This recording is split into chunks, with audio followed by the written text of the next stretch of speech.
Hello everybody, my name is Caretaker, and I'm back in the grave doing another episode of F5 Refresh. I know I said I was taking a break, but I'm not going to be giving up on F5 anytime soon. They will continue every Friday or until I get 3 questions, which I got 3 questions at the last second, but I did get 2 earlier on in the week. Now I'm going to go do those real quick, and before I jump into that, remember to send any questions or something you want advice with, just send an email to caretakersghosts@yahoo.com. That'll be in the description and all this stuff. So, I'm going to jump right into it. We have this one from, let's see, not to be shown this Friday. Spot on. Sorry about that, but I need help answering this question. My sister has been dating someone for a year or 2 now. My mom wants her to come home and stay with us, but she won't, and my mom thinks that he is abusing her. He's not a bad guy, it's just that he's irresponsible, and me and my mom wants what's best for her. If you could answer this, thanks. Well, I get that you have the best of intentions in trying to get your sister home.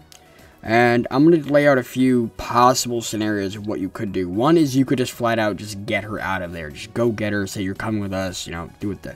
But that would just cause a real rough state with both of you and her, and it wouldn't end well. I wouldn't advise doing a rough route, especially if she really likes this guy. The other route is your mom could maybe speak to her boyfriend and sit him down and be like, look, you were irresponsible. You're not doing what you need to do. You need to live your life. You need to stop messing around. You need to start looking at your future. If you want to date my daughter, I don't want you to break up, but I need to know that you can support my daughter. I need to know that she made a good decision by being with you. Don't show me that you're not the right choice. And I said, I don't know anything aside. I don't know what he's doing. I don't know how the relationship is. I mean, if they have a good relationship, I say sometimes if you just sit them both down, could work too.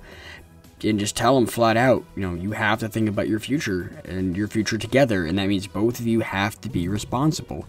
You got to think about what's going to come ahead. You got to think about bills. You got to think about where you're going to live. You got to think about all that stuff.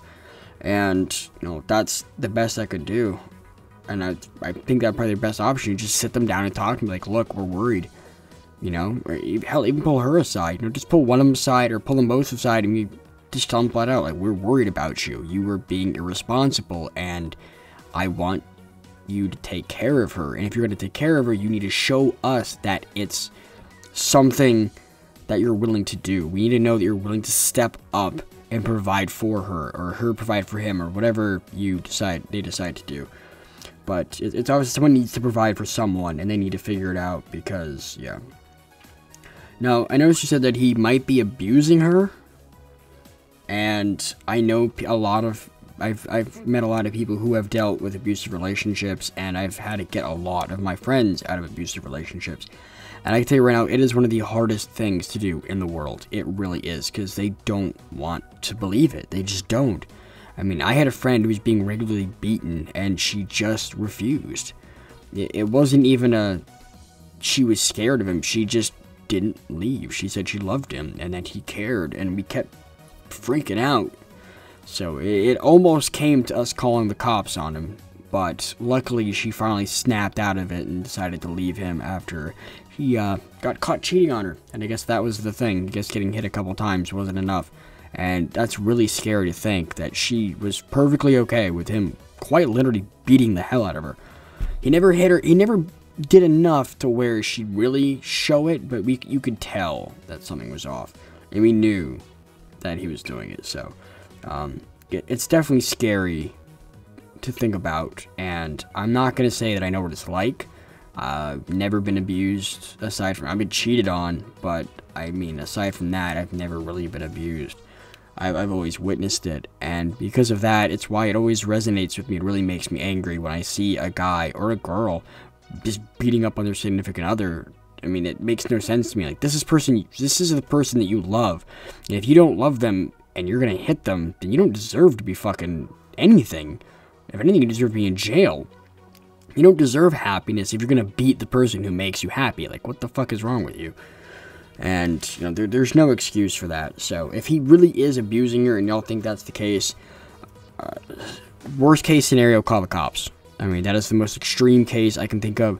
Just flat out, call the cops, be like, we think he's abusing her, she won't listen, we think something's wrong, have them investigate. There's ways to do it without flat out calling the cops in.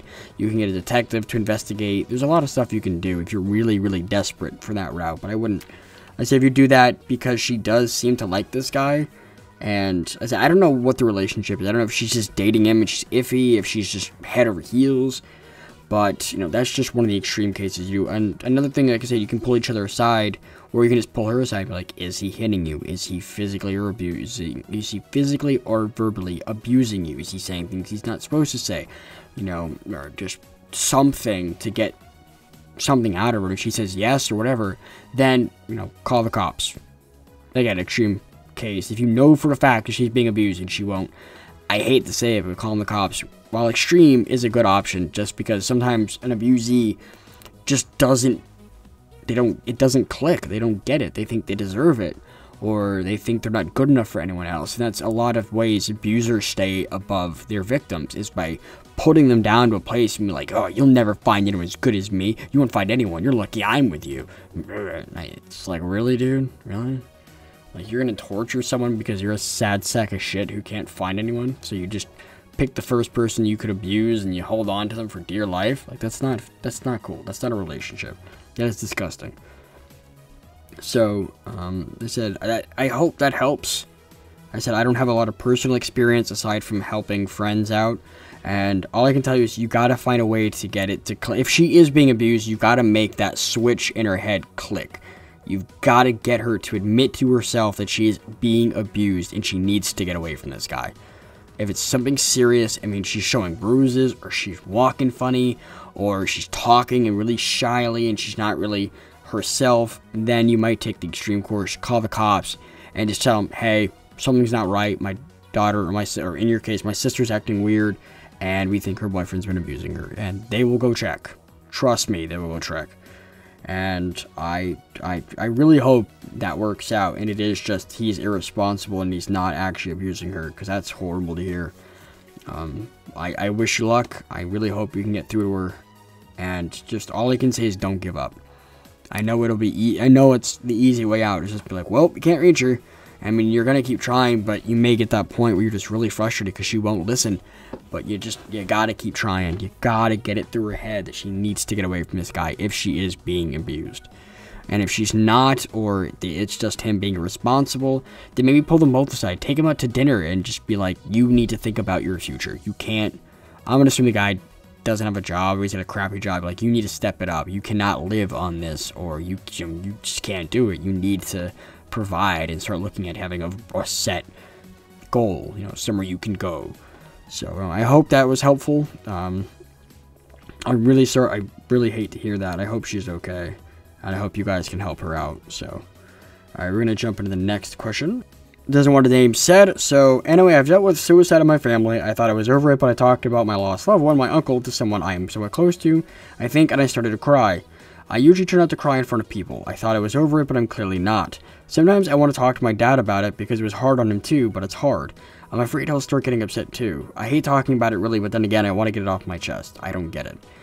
I don't really think of suicide like a lot of people do, or I probably do, but I'm not going to get into what I think about it. I'm just going to say, you know, suicide is always hard because it affects so many people, and it's such a hit to the face. I am lucky enough that I've never had anyone in my life take their life. It's come down to the wire. It's been real close, and I've almost lost friends, but they've never done it, and I'm thankful for that. But my dad has had friends commit suicide, and just the look on his face, and just it's scary to see how much it drains out of people, and just that realization hits, and it's like, oh my god, they're gone. So it's not, what you're going through isn't wrong.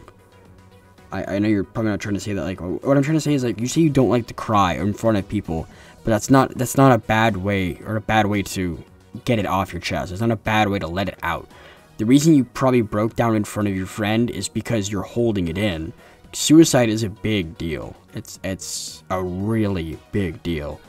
And something you cannot do, and I know you didn't say you are, but I'm going to put this out there just to cover bases. You can't blame yourself. You can't say, oh, if I would have talked to them, maybe I could have saved them. Or maybe if I'd done this, I could have been there. Or maybe if I was more... No. When someone decides to take their life, they're decided. Like, when if they're at that point where they actually do it, they're probably already gone. And even then, it is their decision. It's not yours. It's not anyone else's. You can try to stop them, and that's cool. But when it comes down to it, it's their decision. And if they choose to ignore someone's help, or you weren't able to help them, then that's their thing. You can't blame yourself. So I think you need to cry. You either can cry alone. Talk to a pillow. Talk to a pillow. I talk to myself. I'm not going to pretend I don't. I'll sit here and have conversations with myself to kind of get myself ready for another conversation I'm going to have or something like that. Because I can tell through people's mannerisms how they're going to respond and how they act. And that helps me get through conversations. And I think you can do that too. Set up a pillow and have a legitimate conversation with your pillow and treat it as your father. Your dad might get upset. It's going to be hard. So just talk. Just talk to the pillow. Be like, Dad, so-and-so, my uncle is gone. I loved him. He's gone. I know it hurt you. It hurt me. And I need to get it off my chest. And I can't hide it anymore that I'm hurting. And it's okay to be hurt when someone does that. It's perfectly fine.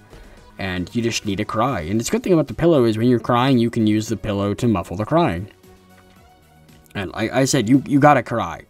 I mean, I've had moments where I've been so emotionally destroyed. I didn't want to do anything. And I finally broke down and I just cried. I didn't know where it came from. I wasn't even sad at the time. I was actually having a good time. And I just cried. And I felt so much better afterwards. Crying really does help. I mean, I know... I mean, judging by your name, I'm assuming you're a guy. I know a lot of times guys are taught not to cry. It's a guy thing. Pff, don't cry. You're a pussy. Don't cry. Don't cry. Hell, even my dad does that for me from time to time. But he's kind of learning that, it's good to be emotional. It's not a bad thing. And I know that crying can sometimes elicit feelings in other people and be like, I'm sorry. And it makes it kind of awkward at times. But you gotta let it out. In fact, I think if you and your dad had a good cry together, like sat down, didn't care what each other thinks, and just talk and cry and get it out there. And it's gonna be hard. It's gonna be hard. So make sure you build up the confidence. Make sure you're ready as well to bring it up with your dad.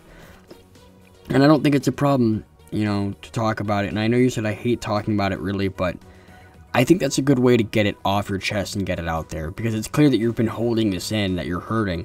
And your parents are there to support you. But not only that, you're there to support your parents. You're a family.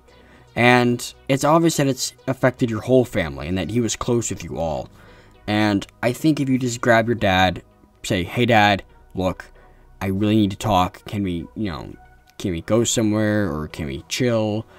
I don't know how old you are, but when my dad and I really needed a heart-to-heart, I would, his room is on the end of the house from where I record, and what I would do is, if I was really, really having a bad moment, I would walk in, jump in his bed, and I'd be like, Dad, I need to talk, and he'd turn on a movie and we'd talk. We'd just chill, watch a good movie, or even, hell, a movie came on one time, and we were watching it, and just midway through it, I'm like, Dad, I gotta tell you something.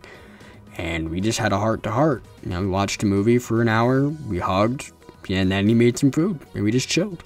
So, I think that'll be good for you too, just to get your feelings off your chest, Pop in your favorite movie or each other's favorite movie, and just tell your dad you want to talk. Let the movie play as some background noise, and just laugh along with it and talk, and have a good cry.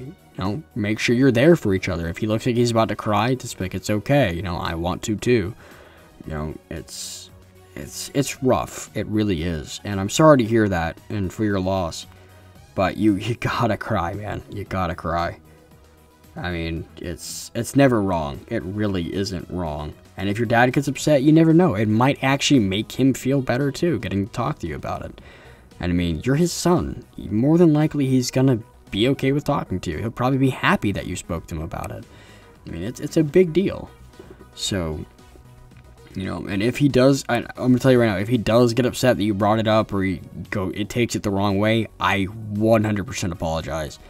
I am assuming that he would be okay with talking to you about it and opening up, and I hope he is.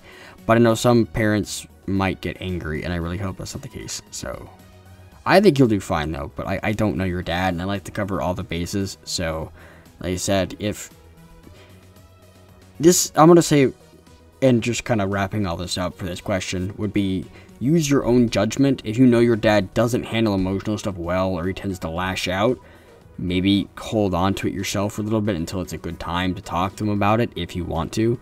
But if you know that he's hurting and he generally doesn't have a tendency to lash out, or he's hurting too and he wants to get it off his chest, then, find a good time, make some drinks, get a soda or two, make some food, sit down, watch a movie, and just talk. It's such a relief to talk and get that stuff off your chest, especially with a parent, someone you look up to.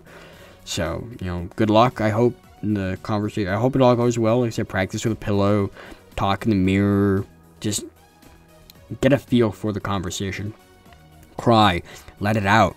You gotta get that out of your system. You gotta let it go.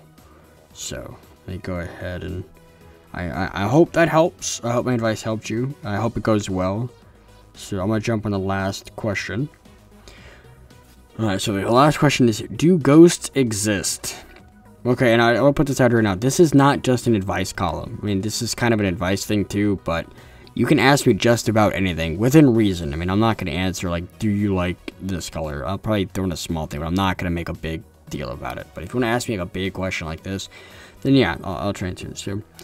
Hello, Caretaker. It's not naming the name, because last time he said he didn't want the name being said, so I thought I'd ask you a follow-up question like I did about my passing uncle, but this time it's about my first dog I had. I had two, and one passed away before my birthday, and I still have his urn, and sometimes when I wake up in the middle of the night, I hear his breathing by it. I know it's not my other dog because she didn't breathe the same way he did, and I'm not dreaming. I'm wide awake, and I know I am. It comes from his urn, and I know it may sound crazy. I am not crazy. I just believe in what he's trying to communicate with me.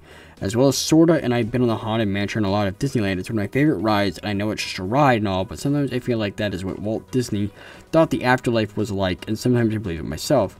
I know you might think I'm crazy, and I know you have different beliefs than me, but I must ask, what do you think the reason is for my belief? And most importantly, why do I feel like I sense my first dog's presence, even though I know I am not dreaming, for sure this time, because I know I'm awake?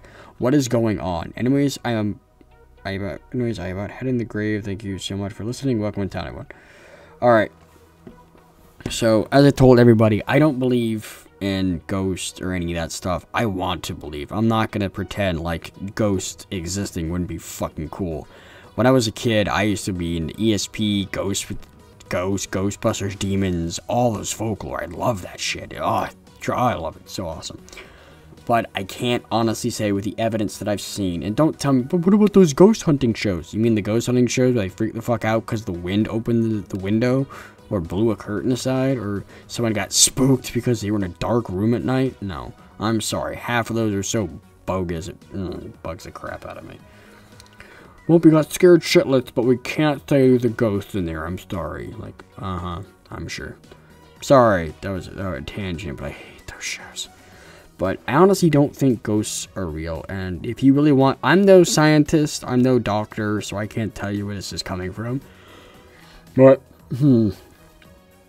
I will say this. Now, you say you hear your dog breathing on it. It could be a hallucination or a figment of your imagination, because you don't have to be dreaming to see stuff like that.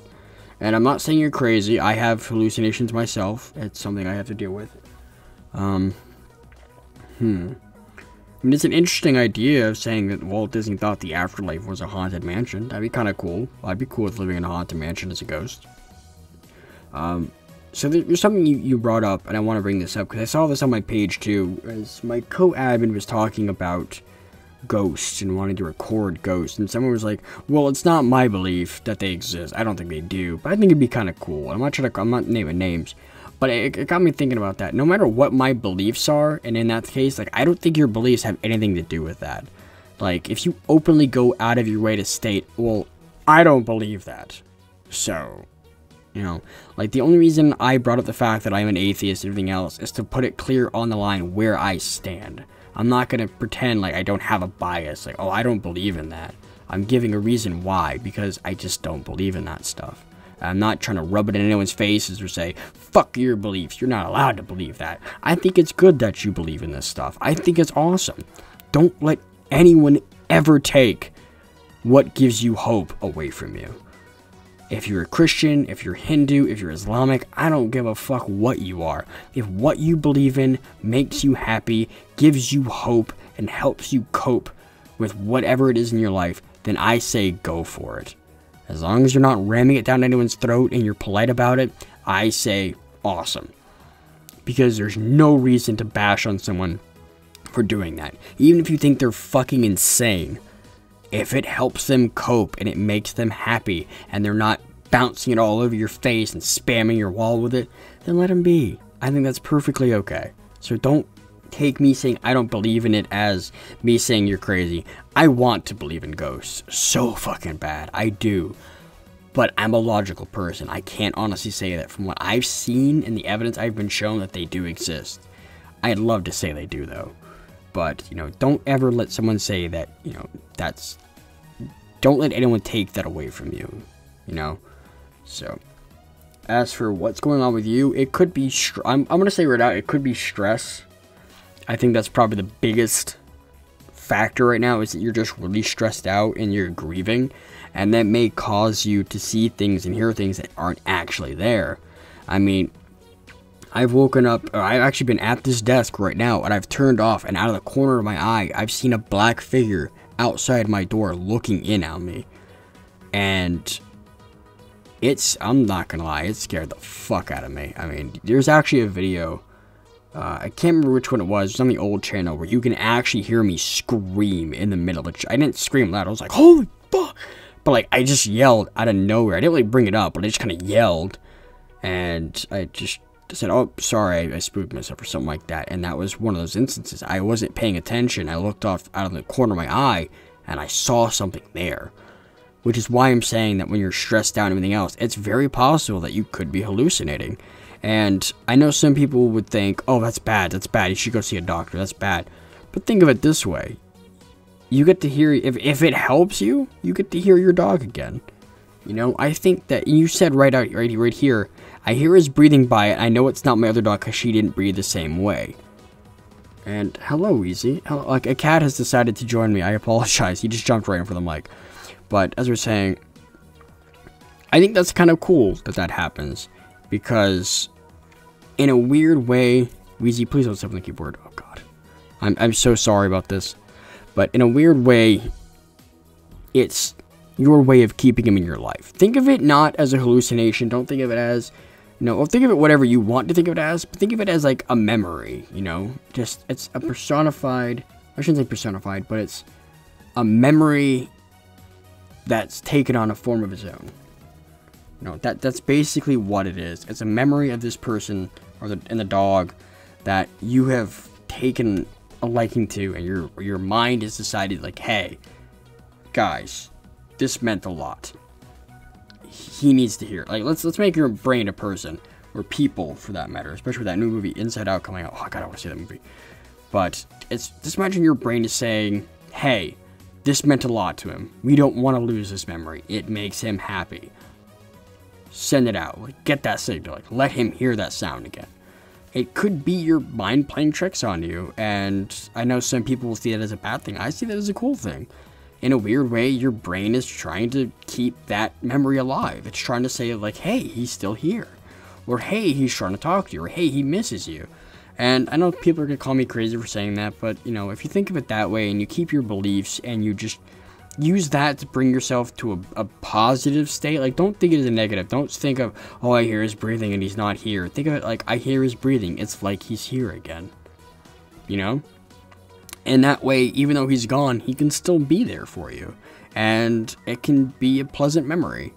So I don't think you're crazy. I don't. I think we all experience life differently. And like I said, it could very well just be a stress hallucination. If you want to go from the pure scientific medical idea, and I'm no doctor, but based on my experience and what I can say, it sounds like it's a stress-induced daydream or a stress-induced hallucination. And that could be it, you know? Or it could just be you kind of tricking yourself, or your mind tricking you into saying that, hey, I think he's here, you know? But I said, don't let that be a bad thing. You know, use that. Be like, hey, my dog's still here. That's kind of cool. So, I hope that helped. I hope you all, you know, I hope I was able to help everyone in the the video.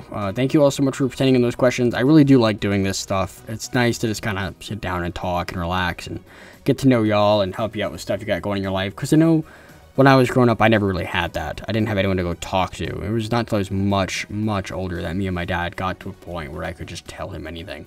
And I'm still not 100% okay with that.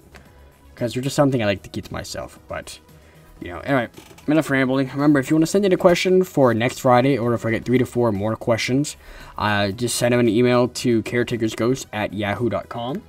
I will reply to your email telling you when the video is going up, which will be earlier if I get 3 questions. And if not, it'll go up next Friday. So, anyway, I hope you all enjoyed this episode. I hope I was able to help everyone. Good luck, you know, with talking to your father, and good luck talking and helping your sister. I really hope you can.